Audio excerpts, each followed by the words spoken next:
प्रांशी राठौर और आप देख रही हैं नेक्स्ट 9 न्यूज।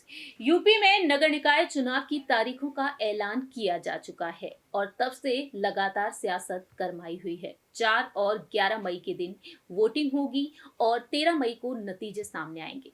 ऐसे में देखा जाए तो सियासी गलियारों में अटकलें लगातार तेज हैं। मालूम हो कि जहां एक तरफ नगर निकाय चुनाव के लिए समाजवादी पार्टी, बहुजन समाज पार्टी मैदान में है, भारतीय जनता पार्टी को चुनौतियां देती हुई नजर आ रही है, लेकिन दूसरी ही तरफ यहां पर बीजेपी खेमे में भी कहीं ना कहीं देखा जाए तो रार पड़ती हुई देखी जा सकती है।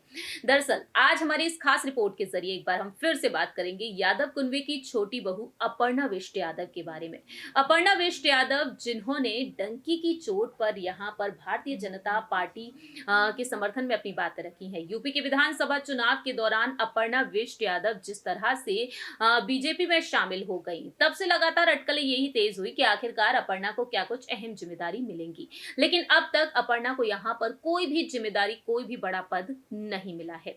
हालांकि महिला संगठन में वह सक्रिय रही हैं, लेकिन लंबे वक्त से चर्चाएं ये भी तेज हैं कि योगी कैबिनेट का हिस्सा ना बनने के बाद, आजमगढ़ और मैनपुरी में ना उतारे जाने के बाद 2024 में लोकसभा चुनाव के दौरान अपर्णा को कोई अहम जिम्मेदारी मिलेगी, कोई किसी सीट से उन्हें टिकट दिया जा सकता है। इसी बीच अब नगर निकाय चुनाव को लेकर भी अटकलें यही तेज हैं कि मेयर पद की दावेदारी के लिए उन्हें आगे किया जाएगा। तो एक बार फिर से जानकारी देना चाहेंगे आपको यहां पर मेयर पद की दावेदारी को लेकर। नमस्कार, मैं प्रांशी राठौर और आप देख रही हैं नेक्स्ट 9 न्यूज।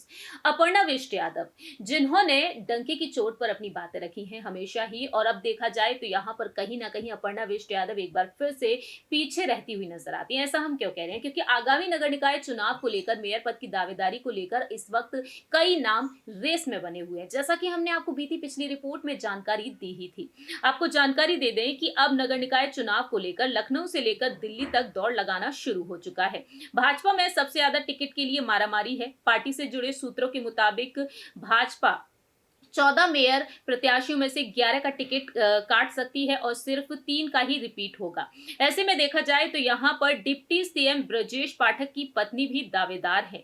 जी हाँ, प्रदेश की राजधानी लखनऊ की राष्ट्रीय स्वयंसेवक संघ परिवार से ताल्लुक रखने वाली मेयर संयुक्ता भाटिया आरक्षण का रास्ता साफ होने के बाद फिर से टिकट के लिए लखनऊ से दिल्ली तक की दौड़ लगा रही है। संयुक्ता भाटिया बीते भाजपा के मेयर चुनाव के इतिहास को देखते हुए दोबारा दावेदारी कर रही है और ऐसे में देखा जाए तो यहाँ पर उम्र की सीमा भी मानी जा सकती है। संयुक्ता के अलावा उनकी बहू रेशु भाटिया भी दावेदार हैं। इनके अलावा यहाँ पर पूर्व केंद्रीय मंत्री अखिलेश दास की पत्नी अलका दास हैं, अपर्णा यादव हैं और यहाँ पर ब्रजेश पाठक की पत्नी नम्रता पाठक भी दावेदारी में आगे है। लेकिन यहाँ पर देखा जाए तो कुछ ही नाम हैं जिनको देखा जाए तो 11 का टिकट यहाँ पर कट सकता है और 3 का रिजर्वेशन यहाँ पर बदलता हुआ देखा जा रहा है। आपको जानकारी दे दें कि लखनऊ से संयुक्ता भाटिया का नाम ही इस वक्त टॉप पर बना हुआ है और ऐसे में देखा जाए तो यहाँ पर अब यही देखना होगा कि वाकई में संयुक्ता भाटिया को ही आगे किया जाएगा या फिर यहाँ पर सीएम योगी आदित्यनाथ के नेतृत्व में अहम फैसला